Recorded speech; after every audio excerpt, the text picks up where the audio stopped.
Tell me what it's like. I was talking to your dad last night. It's crazy. I met your dad at All-Star, and we started talking. He told me he was your father. I'm like, hold on, man. You look like you my age. How the fuck you got a son in the NBA already?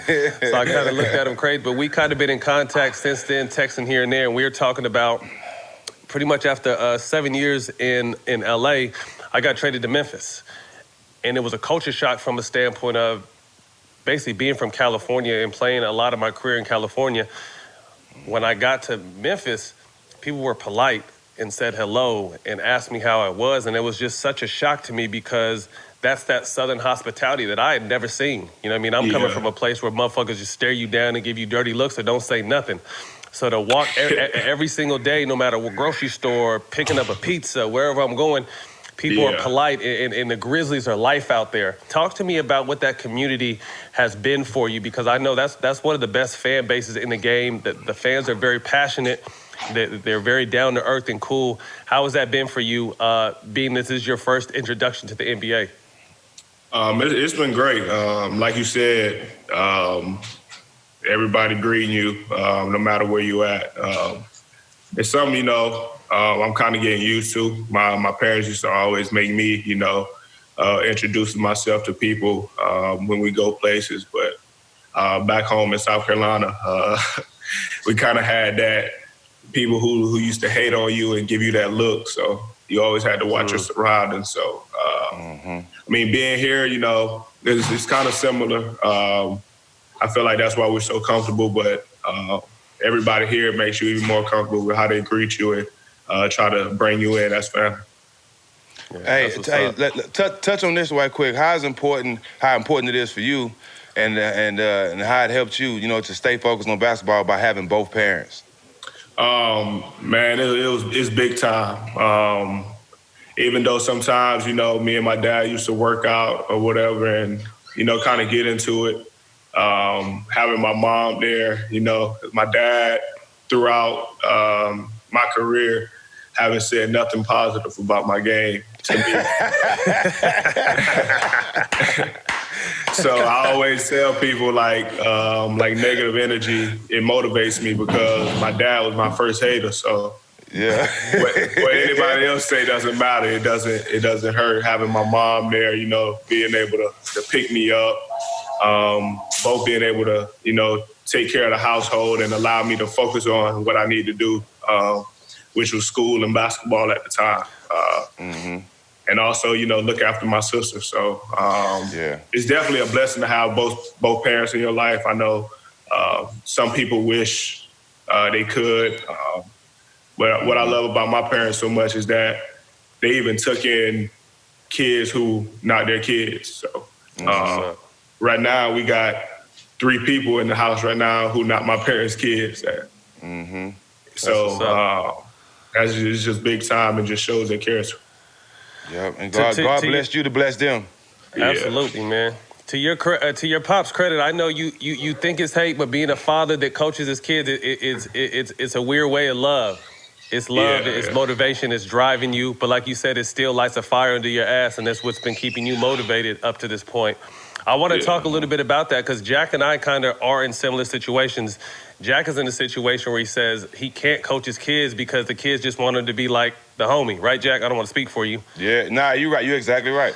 Yeah, and then I coach my twins, and I'm hard on them, but try to find that silver lining. Tell me what that was like. You touched on it a little bit, but tell me what it was like growing up with your dad on you. Do you feel like he was overbearing? Was he?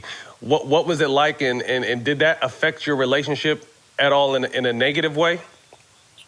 Nah, I mean, at first at a younger age, it was kind of tough.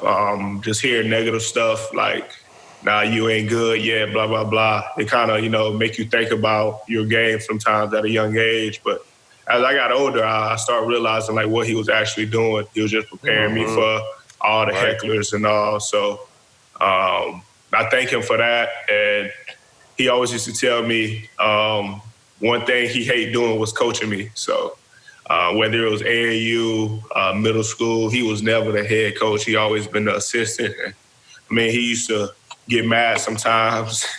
He used to tell me to go kill, but he know my game is pass first. So.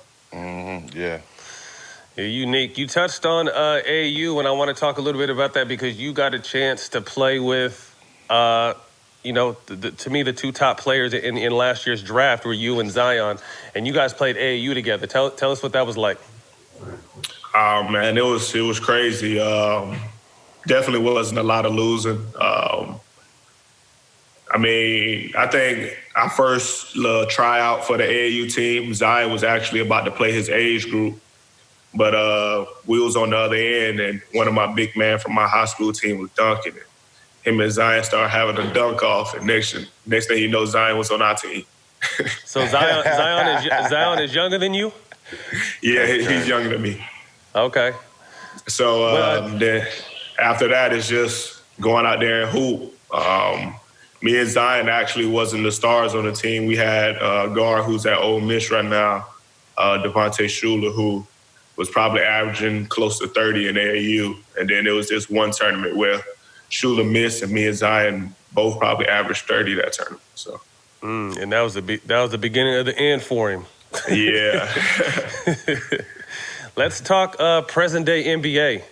After not being highly recruited, not really even being a blip on the radar, going to a minor school, and then come tournament time, you start taking the world by storm. Tell me what that was like before you even got to the draft, because like I said, you kind of not necessarily came out of nowhere, because obviously some people knew about you, but I'm talking about the world really started finding out about you heading in to the tournament, and the rest is history.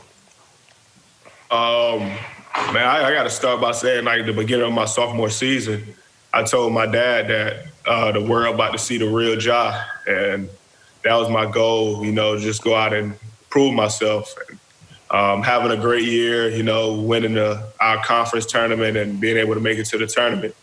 I was just locked in on who my matchup was. We ended up getting Marquette, and me and my teammates, and coaches prepared for it. And at that time, it's a big stage, and I love the bright lights.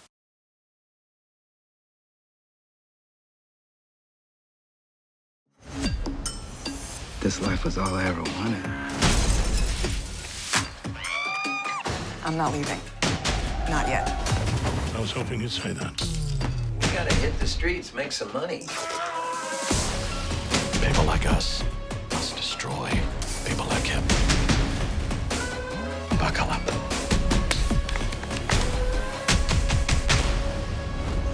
Get Showtime free at Showtime.com.